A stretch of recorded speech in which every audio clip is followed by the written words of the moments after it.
Haleluya, puji Tuhan, salam sejahtera bagi kita semua, keluarga GPDI El Shaddai Magelang. Kita mengucap syukur kepada Tuhan, kembali hari ini kita dapat menikmati kebenaran firman-Nya. Terlebih dahulu kita akan sama-sama ucapkan revival. Ini menjadi doa kita, supaya Tuhan benar-benar kerjakan dalam setiap kehidupan kita.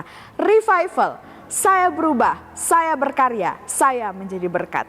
Tuhan Yesus yang akan menolong kita semuanya. Renungan firman Tuhan hari ini saya berikan judul rugi. Kita buka bersama Alkitab kita dalam Amsal 29 ayat 24. Sekali lagi Amsal 29 ayat 24. Demikian bunyi firman Tuhan. Siapa menerima bagian dari pencuri membenci dirinya. Didengarnya kutuk tetapi tidak diberitahukannya.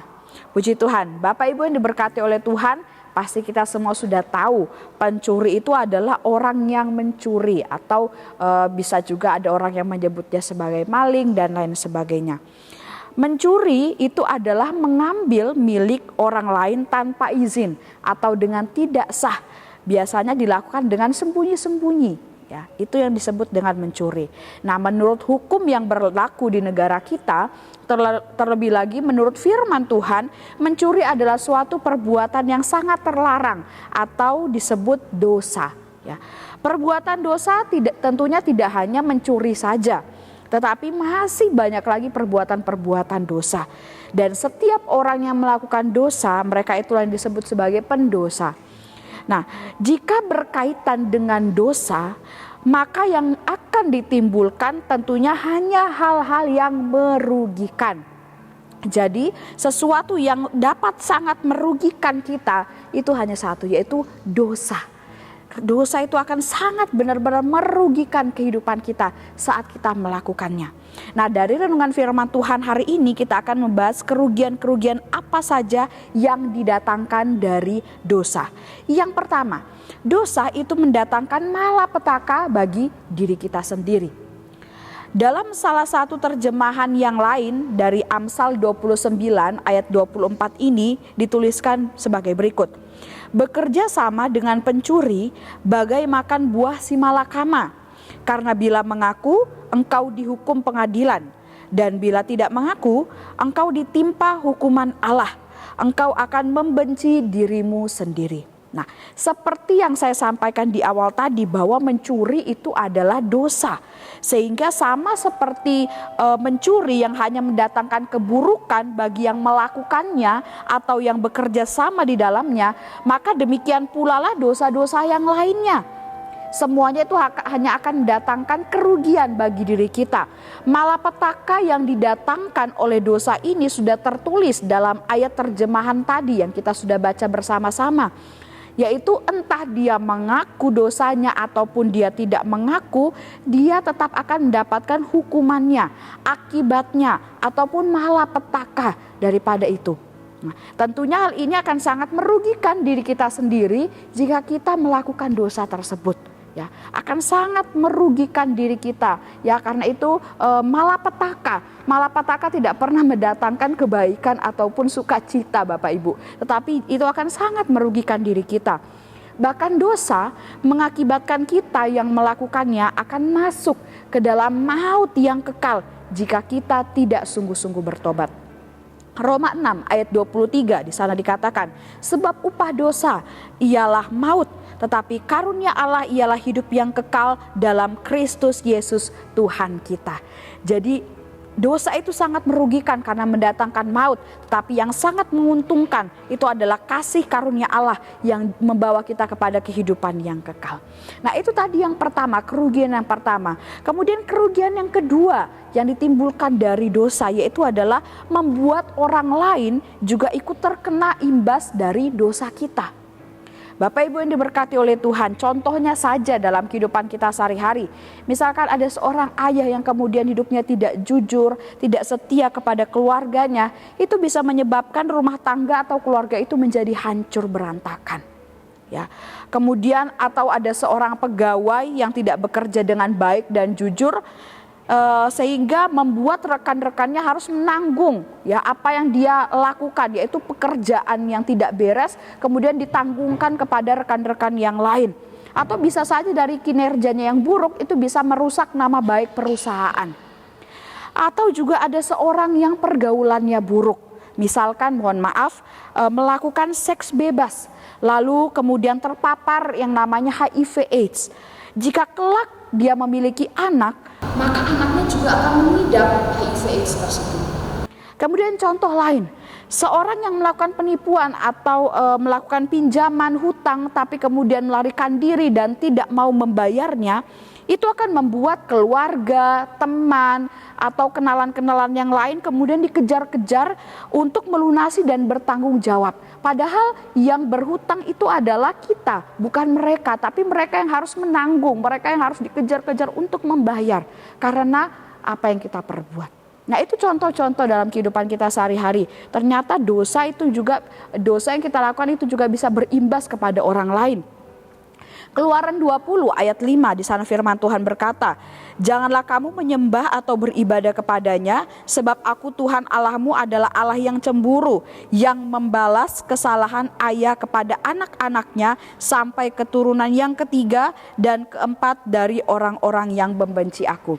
Kita garis bawahi ayat ini mulai dari yang membalas. Yang membalas kesalahan ayah kepada anak-anaknya sampai keturunan yang ketiga dan keempat dari orang-orang yang membenci aku. Orang-orang yang melakukan dosa di hadapan Tuhan itu adalah orang yang tentunya tidak hidup dalam kebenaran dan perbuatannya itu dibenci oleh Allah, ya tidak sesuai dengan kehendaknya Allah. Orang yang melakukan dosa pasti dia tidak akan mengingat Tuhan, ya karena dia mengikuti keinginannya sendiri.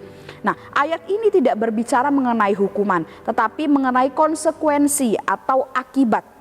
Nah, yang dimaksud dalam ayat Keluaran 20 ayat 5 ini adalah bahwa konsekuensi atau akibat dosa seseorang itu dapat dirasakan bahkan sampai ke generasi-generasi selanjutnya atau keturunan-keturunan yang kemudian.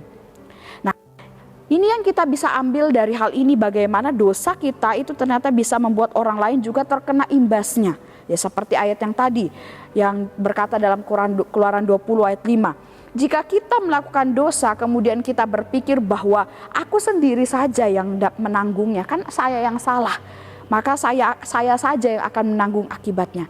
Ternyata tidak, Bapak Ibu. Dampak buruk dari dosa kita akan juga dirasakan oleh orang lain. Misalkan saja anak bisa melakukan dosa yang sama seperti orang tuanya karena orang tuanya dahulu pernah berbuat dosa. Ya, akhirnya itu bisa juga dirasakan oleh anaknya. Atau saat kita melakukan dosa, perbuatan yang jahat, kemudian itu bisa mempermalukan orang tua dan keluarga. Atau juga dari dosa kejahatan yang kita buat itu bisa membuat keresahan di tengah masyarakat tempat kita berada. Bahkan dari dosa kita juga, kesalahan kita juga, perbuatan jahat kita juga, itu dapat mendatangkan penderitaan pada korban dari perbuatan jahat atau dosa yang kita lakukan. Nah, di sini kita sama-sama melihat Bapak Ibu dari semua hal-hal yang kita sudah dengarkan bersama-sama bahwa sama seperti ayat Amsal 29 ayat 24 ini, ketika seseorang kemudian menerima bagian dari pencuri atau bekerja sama dengan pencuri, mereka sama-sama melakukan dosa dan kedua-duanya itu akan mendapatkan kerugian karena telah berbuat dosa. Ya, begitupun juga dengan kehidupan kita, saat kita berbuat dosa akan ada kerugian-kerugian yang kita alami, yang akan kita terima karena dosa pada dasarnya memang dia merugikan, tidak pernah menguntungkan. Ruginya buat diri kita sendiri, tapi ternyata juga mendatangkan kerugian bagi orang lain. Orang lain pun dapat terkena imbas dari dosa yang kita lakukan. Oleh sebab itu mari kita jaga diri kita ini supaya jangan sampai kita yang adalah pelayan-pelayan Tuhan justru menjadi pendosa-pendosa di hadapan Tuhan. Jadi Bapak Ibu, dari renungan firman Tuhan hari ini kita harus waspada, berjaga-jaga dan hindari dosa. Ya, sebab dosa itu sangat-sangat merugikan. Dosa hanya akan mendatangkan malapetaka bagi diri kita sendiri dan dapat membuat orang lain terkena imbas dari dosa yang kita lakukan. Puji Tuhan, saya yakin percaya Roh Kudus akan menolong kita, memampukan kita untuk terus hidup dalam kebenaran dan menjauhi dosa. Puji Tuhan, terima kasih bagi Bapak Ibu yang telah mengikuti Renungan 79, kiranya dapat menjadi kekuatan, berkat bagi kita semua. Bagi Bapak Ibu yang ingin didoakan untuk pokok doa tertentu atau ingin menceritakan kesaksian baik mujizat kesembuhan, pemulihan masalah keluarga dapat disalurkan melalui WhatsApp di nomor 0813 2742 0088. Mari kita akan akhiri renungan firman Tuhan ini dengan berdoa. Kami mengucap syukur Tuhan buat kasih dan kemurahan-Mu dalam kehidupan kami melalui firman Tuhan yang kami dapat nikmati hari ini. Mengajarkan kami Tuhan untuk hidup dalam kebenaran dan menjauhi dosa. Karena dosa itu sangat-sangat merugikan kehidupan kami. Roh Kudus bantu kami, tuntun langkah kami untuk selalu hidup dalam perkenan-Nya Tuhan. Terima kasih Tuhan, Engkau memberkati setiap jemaat Tuhan yang ada di GPD El Shaddai Magelang. Biarlah hidup kami semakin hari cinta akan Tuhan, semakin hari kami semakin setia melayani Tuhan. Terima kasih Tuhan, terima kasih Bapa. Ya Tuhan, kiranya iman keluarga GPD El Shaddai Magelang terus timbul dari pendengaran dan pendengaran oleh firman Kristus. Kami aminkan firman-Mu ini dan kami terima dengan penuh sukacita dalam nama Tuhan Yesus. Haleluya. Amin.